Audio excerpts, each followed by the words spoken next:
Éveiller les consciences, stimuler l'envie d'agir pour un tourisme positif. Bonjour et bienvenue sur Expérientiel. Je suis François Huette, passionné par un tourisme guidé par le sens. Les différentes crises écologiques, spirituelles et économiques nous poussent à sortir de nos schémas traditionnels. Elles nous invitent à questionner l'impact de nos activités sur la santé de la planète et de l'humanité. Ce podcast est la rencontre avec des acteurs engagés. À travers leurs histoires, nous allons découvrir des femmes et des hommes visionnaires. Ce sont des passeurs d'expérience et de savoir qui sèment des graines de réflexion et d'action pour co-construire un tourisme positif, porteur de sens, inclusif et non culpabilisant. Pour ne rien manquer à notre actualité, suivez-nous sur Facebook, Instagram et LinkedIn et n'hésitez pas à nous soutenir en mettant de belles étoiles et en partageant autour de vous. Et si on allait se balader, rencontrer 3 personnes dans 3 lieux différents qui chacune à sa manière s'engagent dans l'écotourisme, animées par la même passion, celle de rassembler une communauté d'acteurs autour de projets de préservation du patrimoine naturel, culturel.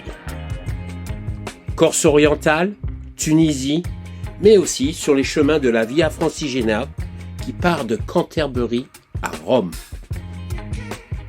Allez, sans attendre, je vous invite à vous installer confortablement dans un lieu calme, pourquoi pas au contact de la nature, pour prendre le temps de découvrir des acteurs du tourisme positif. Bonne écoute. Bonjour Annabelle, peux-tu nous dire qui tu es et ce que tu fais ? Bonjour, donc je suis Annabelle, je développe l'écotourisme en Corse orientale. Donc c'est tout un réseau d'acteurs, on a 65 adhérents, des artisans, des producteurs, des hébergeurs, des restaurateurs, qui ont signé une charte avec 8 critères d'engagement dans l'écotourisme. Alors pourquoi avoir engagé cette démarche ?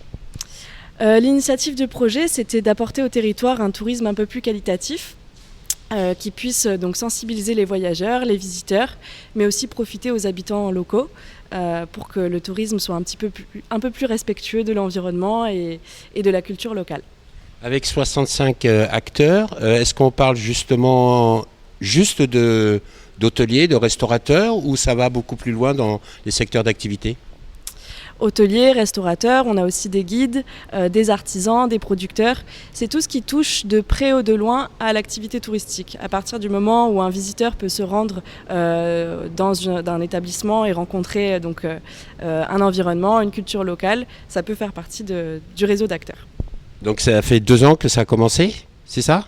Ou plus ? C'est un petit peu plus vieux, ça fait depuis 2016. D'accord. Donc ça a démarré avec un appel à projet européen, le Leader. Et ensuite, on a continué le projet puisqu'il a très bien fonctionné.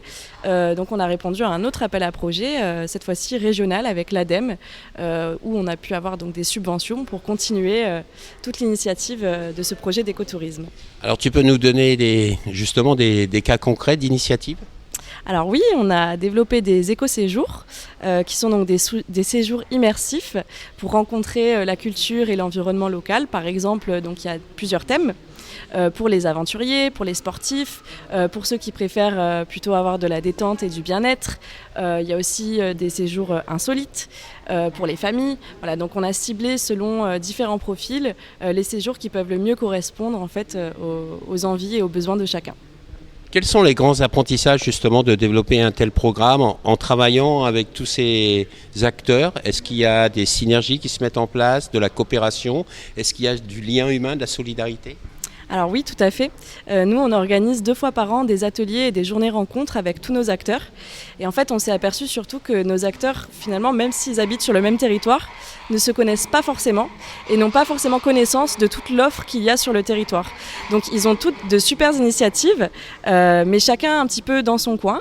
Et là, donc, ce qui permet donc l'écotourisme et le réseau d'acteurs engagés, l'idée qui est vraiment qui génère en fait finalement une super cohésion de groupe, c'est que chacun puisse se rencontrer lors de ces ateliers, de ces journées rencontres, et mieux promouvoir ensuite l'offre sur le territoire auprès des visiteurs, puisque chacun finalement à son échelle évolue et travaille ensemble pour faire apporter de meilleures pratiques dans le tourisme que nous vivons aujourd'hui.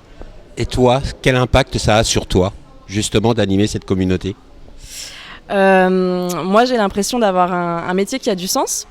d'accompagner surtout nos acteurs et de leur montrer qu'il y a différentes pratiques qui sont possibles et de aussi plus sensibiliser donc les visiteurs, les voyageurs. Moi, à titre personnel, pourquoi je me suis aussi engagée dans cette voie, c'est parce que j'ai démarré en tant que touriste, tout simplement. Donc, j'ai voyagé en Asie, un petit peu partout dans le monde, et je me suis aperçue de tous les dégâts du tourisme de masse qu'il pouvait apporter donc, sur des territoires.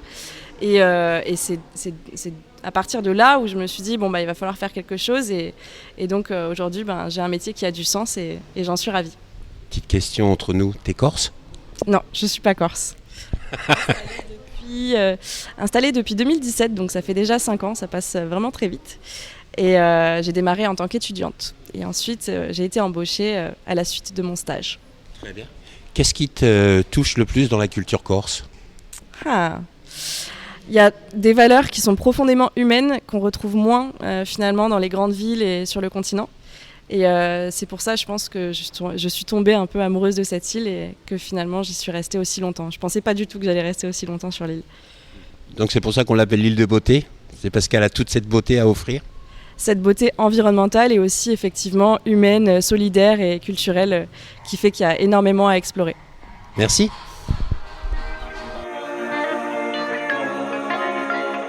Allez, on fait le cri de la marmotte. Skander, bonjour. Bonjour. Tu vas nous emmener en voyage en Tunisie. Pourquoi ? Tiens d'ailleurs, on entend l'avion là. Heureusement.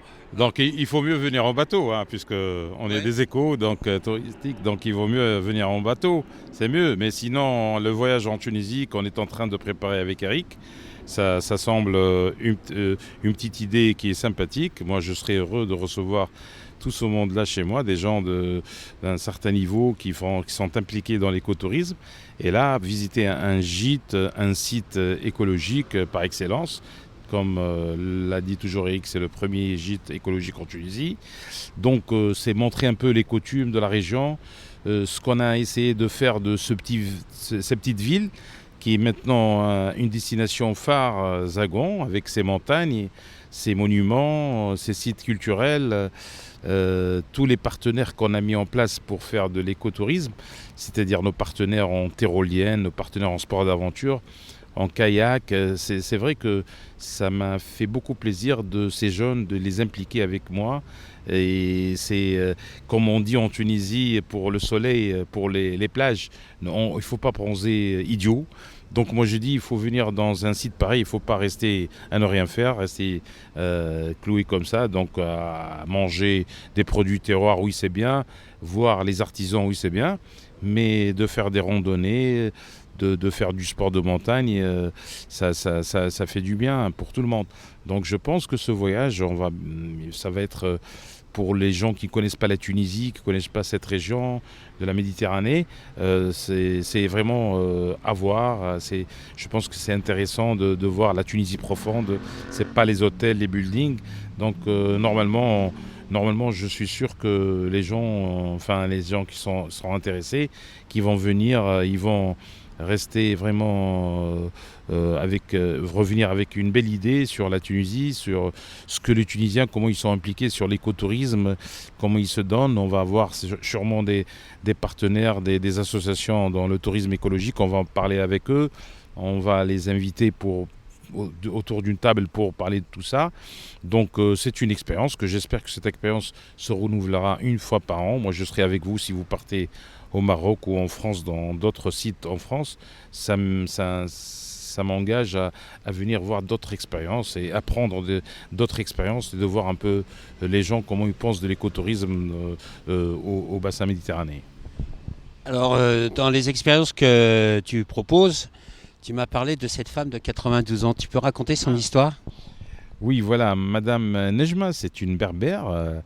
La pauvre, elle n'arrive plus à travailler. Elle faisait la cueillette des olives, elle travaillait de l'agriculture chez moi. Mais à un certain moment, elle ne peut plus travailler. Et Nejma, elle m'a dit, bon voilà, est-ce que tu peux me trouver un travail ? Je lui ai dit, à ton âge, c'est impossible, mais j'ai une idée pour toi qui est sympathique. On va te faire une tente berbère. Et tu sais bien faire du thé rouge, c'est ça ? Elle m'a dit oui. Alors avec du charbon, avec du romarin, tu vas nous faire un thé et tu vas mettre ça à disposition des hôtes qui viennent manger. Ils vont faire le tour à la ferme et ils vont te trouver. Ils vont essayer de prendre une photo avec toi parce que tu es habillé en berbère. En même temps, il va t'acheter une tasse de thé à 1 euro. Et comme ça, tout cet argent que tu gagnes, ça sera pour toi. Sans oublier que Nejma, elle a sa fille qui travaille là-bas, elle a son petit-fils qui travaille là. Donc c'est toute une famille. Et là, c'est intéressant de mettre en valeur ces gens-là, de leur donner encore de la chance de travailler. Qu'est-ce qui te rend en joie dans ce que tu fais, dans la vie de cette ferme dans laquelle tu vis? Et tu me disais tout à l'heure, moi, un jour, j'aimerais être autonome et ne pas avoir besoin de travailler et je ne bougerai pas de ma ferme parce que j'y suis bien. Justement, avec le problème de fuel en ce moment et le gaz qu'on voit un peu partout dans le monde, surtout dans les pays européens, comment les gens galèrent parce qu'il y aura de coupure de courant et un machin. Et moi, personnellement, la facture d'électricité, la facture d'eau, j'ai bien envie un jour, j'ai bien envie d'avoir mon électricité à moi tout seul. Si j'arrive à installer des photovoltaïques partout, je serai autonome, ça serait bien. Mon chauffage central, je le chauffe avec de la biomasse, puisqu'on a des oliviers en Tunisie, donc on n'a pas besoin de l'Algérie ou du Qatar ou de l'Arabie Saoudite pour envoyer du gaz donc on a l'olivier. L'olivier, on presse, on a du bon huile. Après, on a les graignons d'olive, ils sont séchés, ils sont combustibles. Donc l'eau chaude, on a du soleil. On récupère l'eau pluviale pour irriguer. On récupère l'eau usée pour irriguer. Donc on peut être autonome, si on peut être autonome, avec le poulailler, avec le potager, avec le jardin botanique, si on a tout ça dans une ferme. Je me semble Robinson Crusoe va renaître. Merci Zander. Merci Robinson Crusoe. Bienvenue à la ferme Robinson Crusoe. Comment on dit Robinson Crusoe en arabe, en tunisien? Hunter. Hunter. Merci Zander.